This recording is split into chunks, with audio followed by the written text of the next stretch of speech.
Hablar de la cuarta edición de la Semana UCU 2025 que terminó hace bien poquito, que tiene a Punta del Este como protagonista. Yo estaba viendo el trabajo de los estudiantes, primero la riqueza que tiene Punta del Este y la puesta en valor de cada uno de esos lugares. Totalmente. En realidad, Semana UCU lleva 4 años haciéndose en simultáneo, tanto Ujú. el campus de Montevideo, que justamente fue donde yo hice la licenciatura en comunicación, está el de Salto y está el de acá. Al de acá, en mi grupo, la mitad de los que vinieron era de Montevideo. La otra era locataria, más o menos, así y bueno, nada, y muy interesados. Además, siempre más allá de lo que ofrezca, ya venir a Punta del Este era un plus. Ya con el tema ese, ya era, y en especial el Quedillo, que era una mezcla entre comunicación y turismo, los atrajo un montón, se agotó enseguida, porque justamente querían eso que es más allá de sentarse en un aula, pasear, ver y aprender en la práctica. Por eso les hice muchos ejercicios, los hice investigar cada uno de los puntos principales de la península, desde la mano o los dedos, como le quieras decir, hasta varios spots por ahí no tan recordados por el que no estudió historia.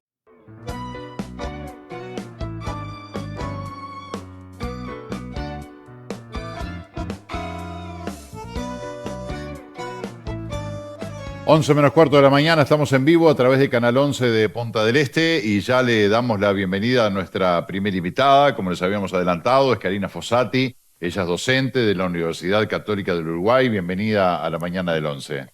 Muchas gracias.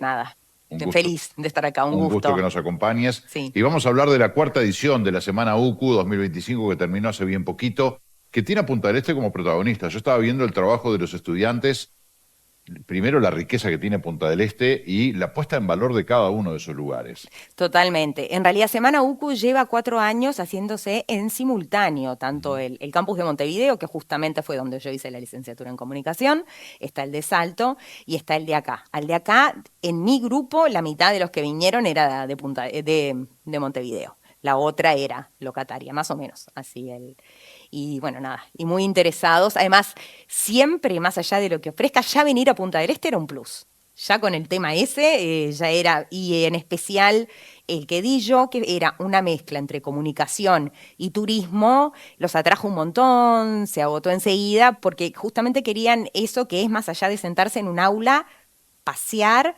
ver y aprender en la práctica. Por eso les hice muchos ejercicios, los hice investigar cada uno de los puntos principales de la península, desde la mano o los dedos, como le quieras decir, hasta varios spots por ahí no tan recordados por el que no estudió historia, desde la historia del casino Novaró, todo lo que significó. ¿Qué más te puedo decir? El edificio Míguez, que fue el Cine Lido, que antes fue un casino. Bueno, eran 18 alumnos y armamos un spot, las mesitas. Bueno, estoy diciendo como los menos, por ahí los menos conocidos. Y armamos un itinerario, hicimos el City Tour, al día siguiente les tocaba escribir. Eso es lo primero de así como de comunicación. Tenían que escribir sobre el lugar y para que no me copiaran ni usaran ChatGPT ni nada, tenía que ser en primera persona, con impresiones personales. Esa fue la consigna. No se terminó ahí. Después hubo una segunda instancia donde de ese mismo lugar, con las fotos que sacaron en el City Tour, pasaban el pizarrón en el, ¿cómo se dice? En el retrospector, bueno, en la pantalla, El proyector. en el proyector, poníamos el lugar, ellos tenían que hacer como si estuvieran ahí con un grupo de periodistas, como me pasa a mí todos los veranos con los pasajeros de los cruceros. Bueno, tenían que actuar como si estuvieran ahí y así como en vivo, contar un poco de ese lugar.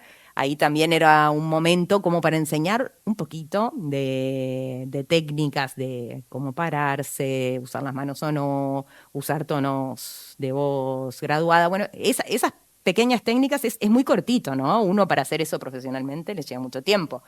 Pero creo que algunos tips que les dije lo pueden usar desde, había una chica de odontología, había de medicina, había de economía, y les puede pasar de presentarse en público hablando de cualquier tema. O sea, no es solo para comunicadores el tema de pararte y poder comunicar y que la gente no se te duerma y tenga interés. ¿Por dónde pasó lo creativo, lo innovador de esta experiencia? Bueno, no se había hecho nunca este taller. En mi caso hubo... Claro, digo, de parte de los alumnos, ¿en qué innovaron, qué crearon con algo que ya existe y que ya está? Bueno, crearon un librillo que es como una guía, y al ser guía yo conozco las guías que hay y no hay ninguna de ese estilo tan personal, en primera persona, donde además de la foto del lugar va la foto del chico con la selfie contando sus experiencias y que además cuente cosas del pasado. Los mapas que le damos en general a los turistas hablan de lo que está abierto ahora, pero no te hablan de lo que fue. ¿No? O por ejemplo, del antiguo Hotel Biarritz no está en el típico mapa que uno le entrega a los pasajeros del crucero y a todos los demás.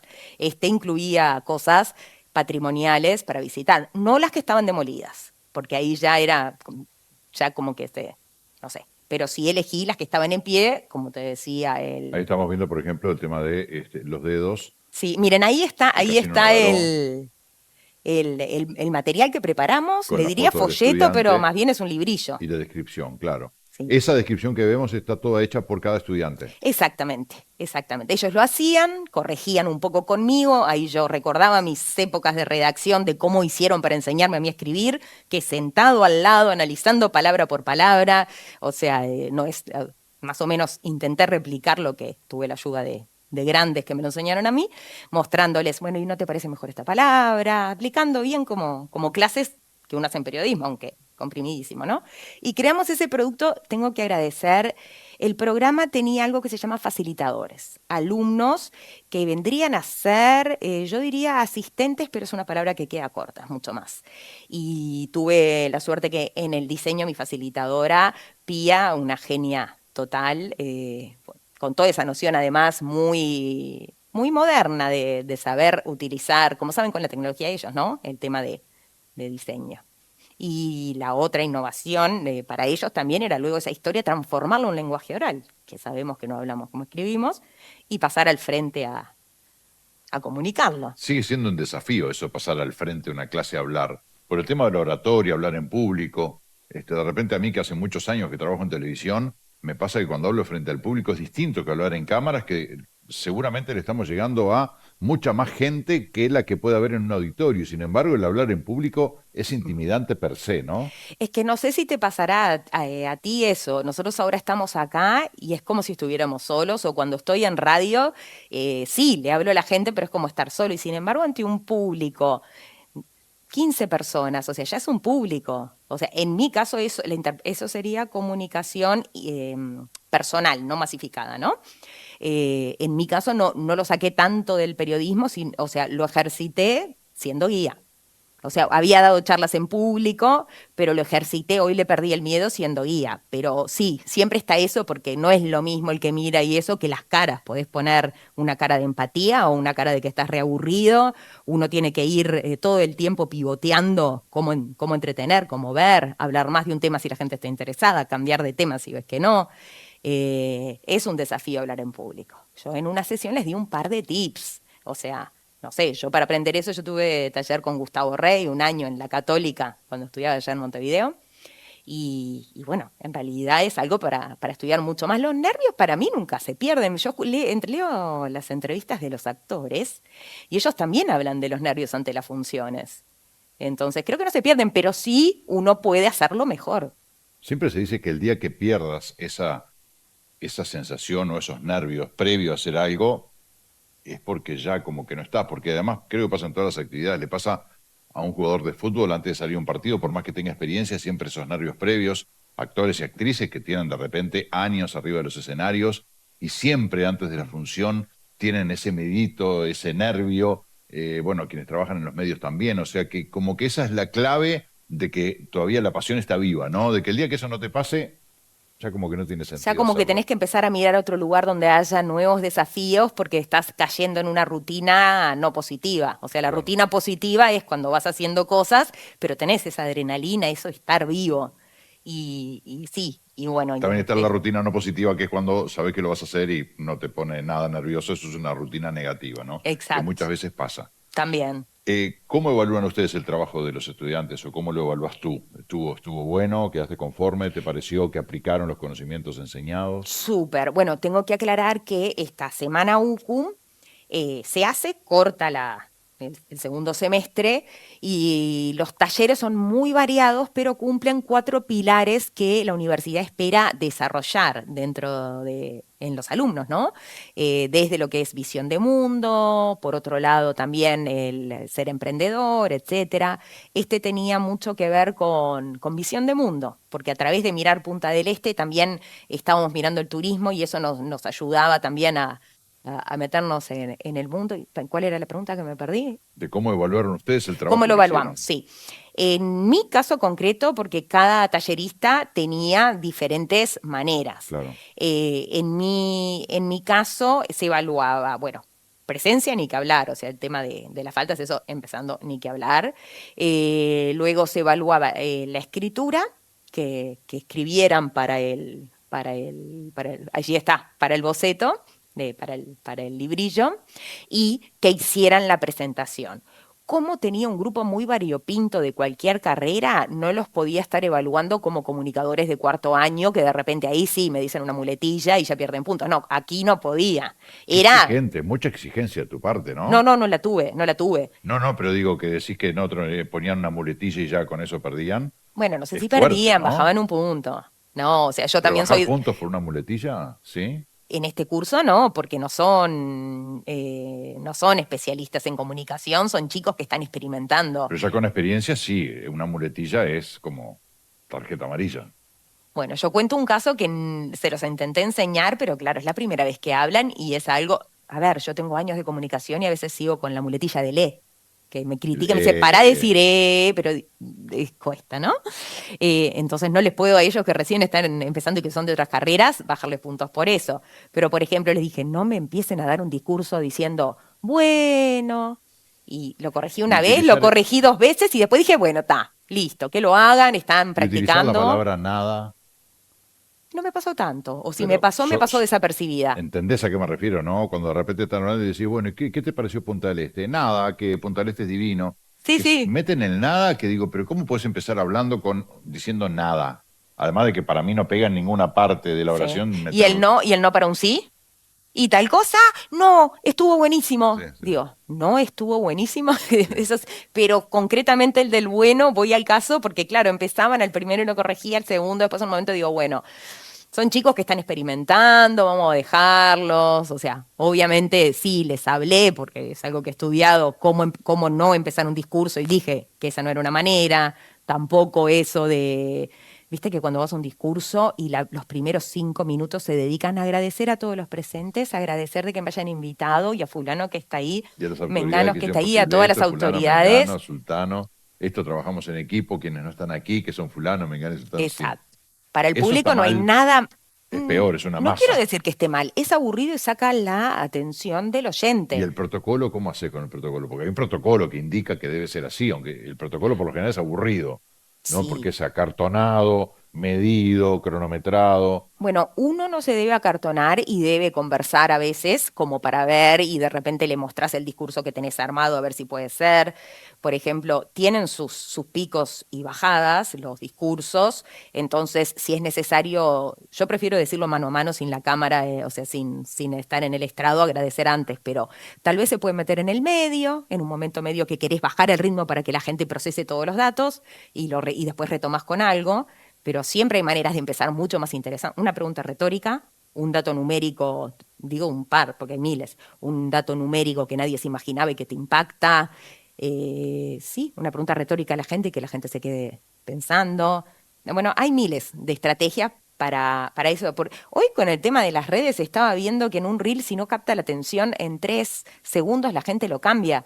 Eso se aplica a los discursos. Ahora, ¿no es preocupante vos como docente, como que, bueno, no somos de esta generación que exige tanta inmediatez y tanto resultado? ¿No te preocupa eso de que si no son 3 segundos ya la atención se fue por otro lado? Yo más que hablar de preocupación, prefiero hablar de desafío. Es un desafío grave, Bueno, ¿cómo fuerte. solucionás el desafío? Porque, está bien, aceptemos ese matiz. No hablar de preocupación, que sí No me preocupa gusta la porque, palabra preocupación. Preocupa, pero no me gusta más preocupación, me gusta cómo es el desafío de lograrlo. a ver, ¿cómo es el desafío de Porque, lograrlo? paréntesis, por ejemplo, yo pensaba, ay, esas obras de teatro, no, peor, de ballet, 3, 4 horas con el break, o sea, como una persona de ahora que con el celular está todo el tiempo así, mantiene la atención, por más que sea el mejor ballet del mundo. ¿Cómo solucionás el desafío de que están frente a un teléfono y si en 3 segundos el reel o la publicación que estoy viendo no me atrajo, ya me fui de ahí? Como docente, ¿no? Sí. Por una parte, además, cuando les enseño, justamente les enseño que tienen que tener el gancho ahí, que ya viene de antes, aunque teníamos más tiempo, en una revista, yo tuve 10 años en Búsqueda y Galería, yo ya sabía que desde el título y el inicio, si no les interesa, cambian. Tenían más tiempo, capaz que tenía como un minuto para lograrlo, pero en realidad Ahora se acortaron los tiempos. pero el concepto es el mismo, tenés que enganchar, tenés que empezar con gancho, anécdota, hay mil maneras, pero bueno, usar algunas de esas maneras. Entonces es eso. Y en este caso no porque era muy corto, pero si hiciera un taller así que dura mucho más, les doy un feedback de... yo les hice hacer un feedback. Primero lo practicaron en duplas, se hicieron feedback y después fue la final como para que pulieran. Pero bueno, en uno más largo, después de escuchar el discurso y ver que no captó la atención al principio, pero otros puntos eran fuertes, lo ayudaría a reescribir ese discurso como para hacer un inicio que capte la atención. Porque se puede captar la atención en 3 minutos y después mantenerla. 3 segundos. 3 segundos, perdón. Sí, 3 segundos. 3 segundos Se es como puede. el pit stop de la Fórmula 1. Son 3 segundos nada más. Sí. O sea, de repente capaz que ni siquiera llegaste a asimilar de qué tema te están hablando y ya pasaron los 3 segundos. Sí, sí, sí, sí. No, es un desafío fuertísimo y no siempre se logra, aún aplicando los recursos ideales. Eso hay cosas, y también a veces pasan cosas en redes que sorprenden que uno nunca esperaba el éxito viral y se logró, porque si lo miraron más de 3, 4, 5 segundos, el algoritmo entiende que es interesante. Entonces se lo muestra a más personas. Y si realmente engancha, eso es lo que te lo hace crecer exponencial. Y a veces lo puedes estudiar y a veces te sorprende que el algoritmo, algo que no dabas 2 pesos, te lo súper maxificó. Como ser humano, como docente ser humano, son herramientas, son complementos, pero ¿cómo tomas este tipo de cosas de cuántas cosas maneja un algoritmo que están por fuera de lo que puede ser la capacidad humana y que de alguna manera va condicionando o va generando ciertos tabiques en el razonamiento de la persona, algo tecnológico, algo de inteligencia artificial? Que va más allá del ser humano. Está creado por un ser humano, pero como que ya en algunos aspectos la atención se va para eso y no para lo que es la presencia del propio docente. Yo parto a la base. Algoritmo es como una receta.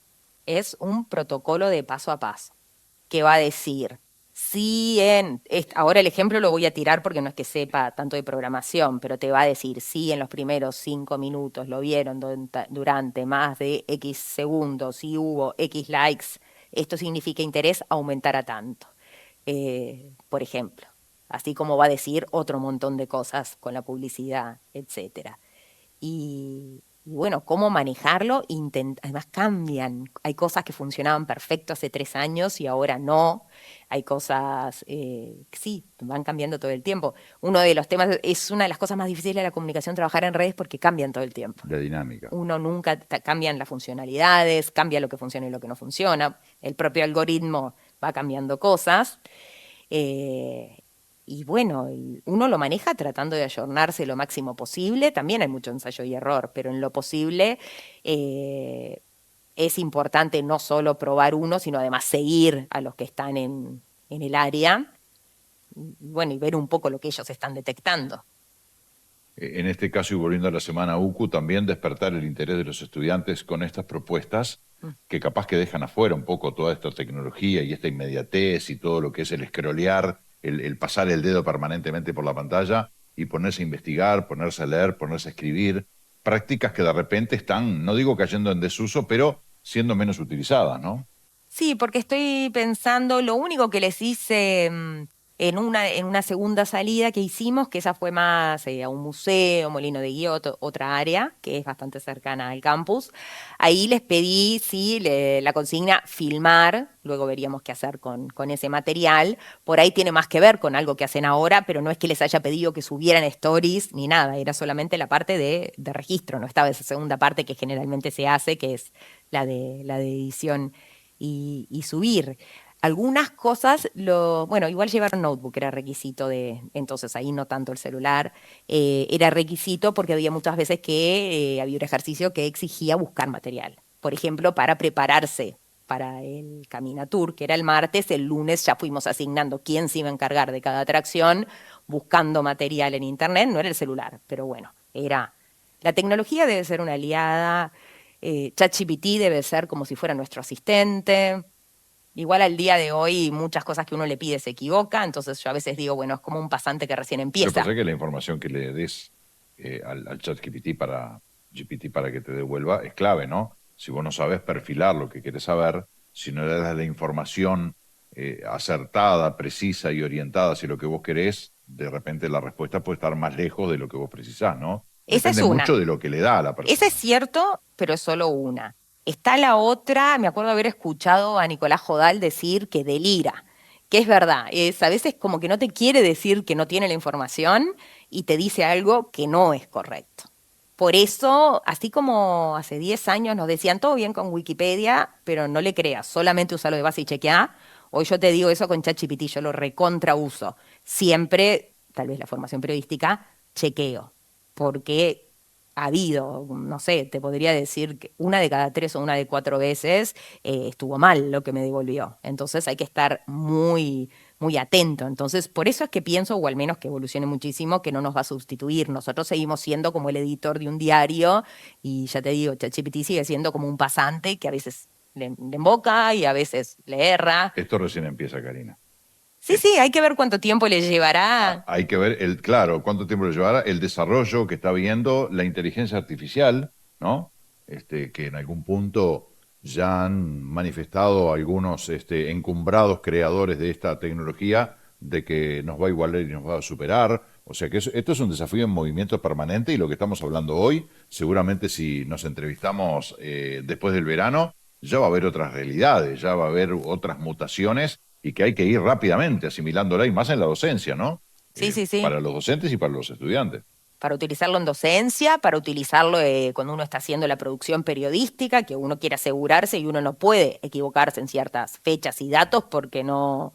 Y hay veces que las busco, generalmente también, pero no siempre. Sí, por eso, ante la mínima duda, hay que hacer un trabajo como de editor, de medio, como de coordinador. No, no se puede, por lo menos al día de hoy, no se puede confiar, se puede escuchar y analizar. Sí, yo he visto gente que se basa solamente en lo que le da el chat GPT y se mandan unas patinadas brutales porque es información imprecisa, errada.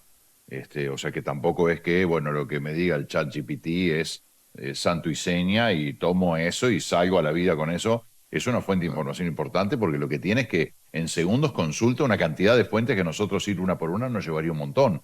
Pero eso no nos inhibe de, bueno, todo ese caudal de información que me dio en 2 segundos, tengo que chequearlo, tengo que ir Claro. a la base de las A veces lo fuentes y interpreta confirmarlo. mal, a veces no sabe si la fuente de la que sacó la información es confiable. Varias veces estoy intentando enseñarle que si le pido información de la última semana sobre tal tema, no me traiga artículos del año pasado. Y me los trae una y otra vez, es como si fuera un pasante que le cuesta. Pero, o sea, hay cosas, supuestamente uno le entrena ya desde el lenguaje, o por ejemplo, si son ciertos temas, te digo como docente, le subís todos los libros y ahí tendría un background que funciona, pero no 100% a la hora que después le querés pedir algo que te elabore un ejercicio en base a algo que está en tal lado, en tal página, pero mezclándolo con esto, aquello y lo otro, lo hace, o sea, ahí anda. Quería contarte de algo más, además de Sí, ya Semana. redondeamos. Está. Como alumni, o sea, exalumna, como licenciada de la Católica, otra actividad que hice, pero acá fui alumna. Hay talleres como de formación permanente, no me sale la palabra exacta, pero ofrece esos talleres que podés ir, sí, siendo más grande, ¿no? De mejora Eh, continua. la mejor, eso, no me salía la palabra. Hice uno espectacular con Valentín Trujillo sobre la historia de Punta del Este. Bueno, nada, yo había aprendido mucho autodidacta para hacer todo lo que es la parte de guía de los pasajeros de crucero y de otros pasajeros, pero hice ese curso, así como está ese, hay muchos otros. No sé, fue espectacular. Bueno, él es muy buen orador, o sea, uno lo escucha y no sé, Además, Valentín, periodista del Observador, o sea, tiene y fue docente. Entonces él sabe cómo hablar y que uno, eso que hablábamos de captar la atención, hora y media, que uno dice hora y media ya la atención no está, no. con Valentín, te juro que era, Sí, sí. era como sí y más, Ya y se nos cierro. pasaba la hora. Y bueno, eso. Muy bueno. Karina, te agradezco que nos hayas visitado y que bueno, haya sido una semana UCU más, con desafíos y con objetivos logrados. Bueno, muchas gracias por la invitación y bueno, poder hablar de esta semana que realmente fue genial. Muchas gracias.